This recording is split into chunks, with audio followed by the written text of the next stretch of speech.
Jogos de celular são comumente associados com experiências curtas. Você joga um pouquinho enquanto está sem nada para fazer e para de jogar não muito tempo depois, a não ser que a fórmula do jogo seja feita especialmente para te prender. Nesses jogos, é comum encontrar sistemas de customização e coleções. Roupinhas para o personagem, fases diferentes e coletáveis são as coisas que geralmente mantêm o usuário jogando. E adivinhem só quem está fazendo um jogo que cai exatamente nesta categoria. Bunny Bunny Punch é um joguinho arcade onde você é esse coelho de brinquedo que usa sua luva de boxe para socar esses ratinhos. Seu objetivo é sobreviver o máximo de tempo possível e coletar mais moedinhas para desbloquear mais bunnies, mais punchers e mais cenários. Ao juntar 100 moedinhas no jogo, você pode abrir um presente misterioso, que pode conter bunnies, punchers, cenários ou tickets.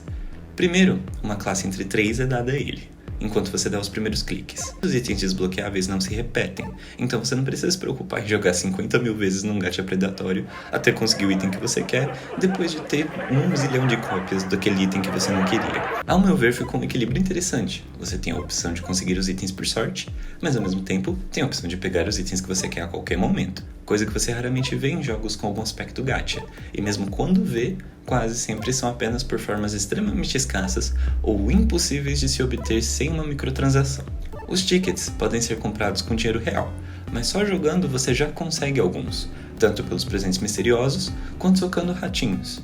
Pode não ser o jeito mais lucrativo para mim, mas a meu ver é o jeito mais divertido para o jogador.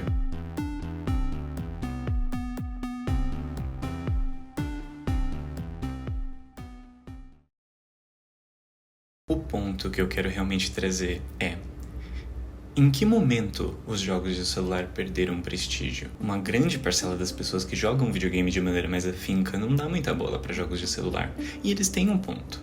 Apesar do fato dos celulares modernos serem extremamente potentes, ao ponto do meu celular atualmente ser mais forte do que o meu computador, o que se imagina quando se pensa em um jogo de celular? São aqueles joguinhos que parecem seguir todos uma mesma forma, que não tem um cisco de criatividade, que exala uma coisa feita pelas coxas, feita apenas para que a pessoa jogue uma partida de 30 segundos e veja um anúncio de 15. E que fique claro, eu coloco minha mão no fogo por todos esses desenvolvedores, afinal eu tenho quase certeza que a escolha não foi deles. Eu espero muito que essa visão que as pessoas têm de jogos de celular mude, e o que eu puder fazer para contribuir para um futuro melhor nesse mercado, eu vou fazer.